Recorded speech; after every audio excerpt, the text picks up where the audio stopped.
ఆంధ్రప్రదేశ్ విద్యా వ్యవస్థలో విప్లవాత్మక మార్పులు తీసుకురావాలని కూటమి ప్రభుత్వం వేగంగా అడుగులు వేస్తోంది. తాజాగా గత ప్రభుత్వం తీసుకొచ్చిన హైస్కూల్ ప్లస్లను రద్దు చేస్తూ వాటి స్థానంలో జూనియర్ కాలేజీలను ఏర్పాటు చేయాలని కూటమి సర్కార్ కీలక నిర్ణయం తీసుకుంది.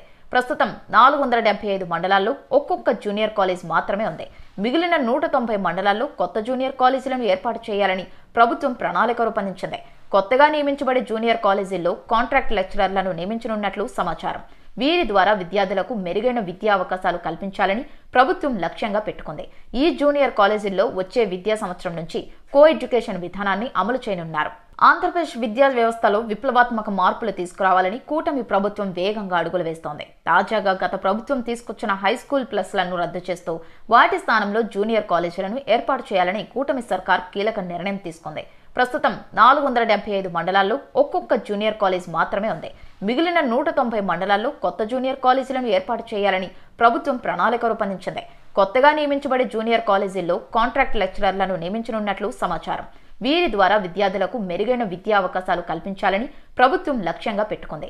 ఈ జూనియర్ కాలేజీల్లో వచ్చే విద్యా సంవత్సరం నుంచి కో ఎడ్యుకేషన్ విధానాన్ని అమలు చేయనున్నారు.